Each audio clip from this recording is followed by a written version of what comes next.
Je voudrais tout d'abord remercier M. Chaker de nous permettre aujourd'hui de pouvoir s'exprimer à travers ce webinaire. Saluer mon ami, mon frère, le professeur Chedli, remercier encore une fois. Je pense que ce panel, c'est à cause de vous. Et je vous en pour les relations entre nos différentes structures. Je vous remercie très sincèrement. Alors, je remercie aussi les autres panélistes et ravi de les connaître. M. Salomon Benor, je m'excuse, I excuse me because I prefer to Mr. Salomon. Et je voudrais aussi saluer les autres, Abdelali Kouachi qui est avec nous. Et je voudrais aussi saluer tout le monde, en tout cas tout ce monde qui est en train de nous suivre. Alors, je voudrais d'abord camper la situation, parler un peu de la situation globale d'abord, et ensuite arriver ensuite à la situation, disons, à l'apport de la recherche dans cette partie-là, dans cette pandémie. Alors nous, au Sénégal, l'épidémie a débuté le 2 mars, notre premier cas. Nous avons eu notre premier cas le 2 mars. Et aussitôt, il y a eu la mise en place d'un comité appelé COVID-19 et automatiquement aussi des mesures fortes ont été prises, notamment le couvre-feu qui est installé de 20h à 5h du matin, confinement à géométrie variable. Ça veut dire que nous avons fermé les frontières, les lieux de culte, les bars, restaurants et les universités, ainsi que les collèges. Fermeture intermittente des marchés, parce que vous savez que dans nos pays, surtout le Sénégal, les 80% sont dans l'informel.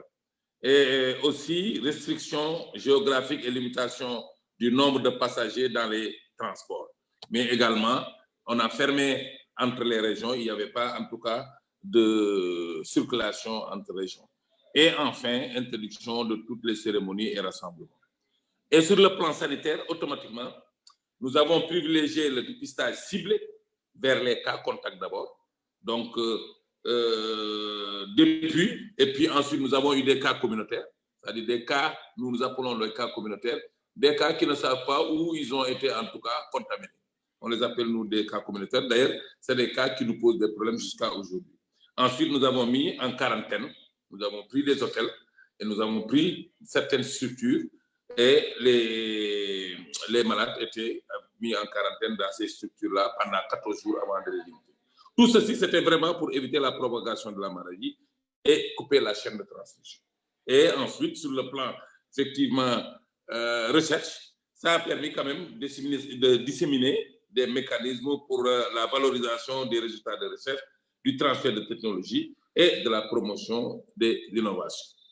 Et tout ça, ça a permis, comme j'ai entendu tout de suite le professeur Chedli le dire, ça a permis de voir nos potentialités. Aujourd'hui, au sein des universités, il y a eu beaucoup d'inventions, notamment en ce qui concerne les machines automatiques pour le lavage, les respirateurs artificiels. Certains de nos étudiants ont pu inventer des respirateurs automatiques, mais également des robots qui permettent d'éviter le contact entre les malades et la distribution aussi bien des aliments, des médicaments, etc. Tout ceci dans nos universités.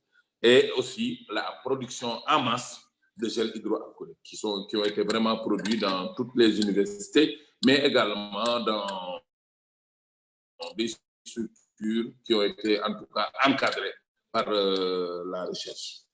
Alors, je voudrais dire aussi que parallèlement à tout ceci, au Sénégal, nous avons privilégié, on a mis au niveau du ministère de l'enseignement supérieur et de la a été mis en place un observatoire national des sciences, des technologies et de l'innovation pour la riposte contre la COVID-19. C'est une commission qui est logée au niveau du ministère de l'Enseignement supérieur, de la Recherche et de l'Innovation et qui est piloté par le directeur général de l'Innovation et de la Recherche. Et cet observatoire a pour mission de servir de cadre de réflexion scientifique et technique et de pouvoir analyser des situations créées par la pandémie au Sénégal et préparer des solutions pour les décideurs. Alors, l'accord donc, cet observatoire est chargé d'apporter des éclairages techniques aux décideurs, de leur fournir des informations utiles à la population, vraiment de donner toutes les informations et des informations utiles, de servir de cadre d'études et de recherche clinique, épidémiologique, environnementale, biologique, technologique, numérique, économique et juridique. Alors, et c'est pour cela d'ailleurs, le comité, il y a différents groupes thématiques qui travaillent sur ces différentes rubriques. Cadre aussi d'échange avec les différents secteurs pour assurer une surveillance et veille de la pandémie. Tout ceci, c'est pour élargir effectivement les bases des connaissances et proposer des techniques et des innovations nécessaires pour la riposte et le futur. Donc, mais aussi sur le futur. Donc, c'est en fait ça la première commission. Maintenant, nous avons aussi au sein du ministère de la Santé et au sein du Comité national de gestion des épidémies qui est logé au niveau du ministère de la Santé et qui gère en fait cette épidémie. Nous avons mis en place une commission recherche et aspects éthiques. Et cette commission aussi a mis en place des groupes thématiques de recherche et apprentissage sur la COVID-2019. Ce comité va permettre aussi de renforcer le contrôle et la recherche en rapport avec le comité, parce que nous avons un comité national d'éthique et de recherche, dont je suis d'ailleurs membre, qui fait que tous les médicaments, en tout cas, et tous les vaccins qui rentrent au Sénégal, demandent l'aval de ce comité-là. Et donc, évaluer aussi l'éligibilité des protocoles de recherche sur la COVID-19 pour son éventuel financement. Ça aussi, c'est géré par cette commission. Assurer la mise à jour des connaissances scientifiques sur la COVID-19 et produire des notes d'orientation à l'attention de ce comité. Alors, à côté de cela, de ces deux comités, mais nous avons aussi l'Institut Pasteur qui joue un rôle important. Il faut comprendre que nous, l'Institut Pasteur est détenu au Sénégal par 60% par le Sénégal. Les 40%, c'est effectivement la France, effectivement, qui détient les 40%, mais les 60% sont détenus par le Sénégal.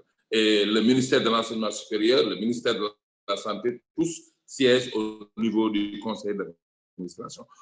Donc, public, du moins privé, mais national.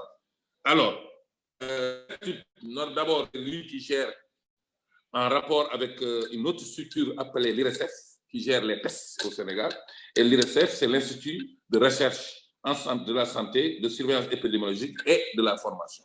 Donc, lui aussi, ce centre aussi est privé, détenu par une personne que vous connaissez sûrement, le professeur Souleymane Bouk, qui a inventé, qui a découvert le VIH2, qui, effectivement, qui est un Sénégalais et qui gère ce comité-là. Donc, c'est responsable vraiment des différentes, disons, des différents tests. Et je peux vous donner d'ailleurs, pour que vous ayez une idée de là où nous sommes aujourd'hui par rapport à la pandémie. À la date d'aujourd'hui, nous sommes à 3429 cas déclarés, dont 304 sont des cas communautaires, comme j'ai expliqué tout à l'heure, c'est des cas, on ne sait pas où ils ont pu choper le virus. Nous avons 1738 guéris et nous avons actuellement 1646 qui sont sous traitement. Et sur la létalité, nous avons 41 décès à la date d'aujourd'hui.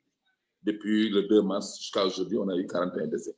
Nous avons aussi plusieurs essais cliniques qui sont actuellement expérimentés, notamment sur la chloroquine, avec les traitements, parce que nous traitons nos malades, c'est ça qui est choisi, on traite les malades avec la chloroquine. qui donne de très bons résultats, même les derniers résultats que nous avons. En tout cas, nous avons de très bons résultats, surtout s'ils sont traités. Alors, donc, à ce stade, nous sommes en tout cas à ce stade. Maintenant, moi, je ne sais pas s'il faut aborder maintenant le futur. Je pense que ça, c'est au niveau de la deuxième partie où nous parlerons vraiment de ce que nous devons faire, en tout cas pour une grande entité qui va regrouper peut-être beaucoup de pays pour pouvoir faire Covid-19, surtout en Afrique, et surtout faire le lien entre la partie maghrébine et la partie ouest africaine et Afrique centrale, etc., pour qu'on puisse travailler et pouvoir mettre en place quelque chose qui pourra vraiment anticiper sur l'après-Covid.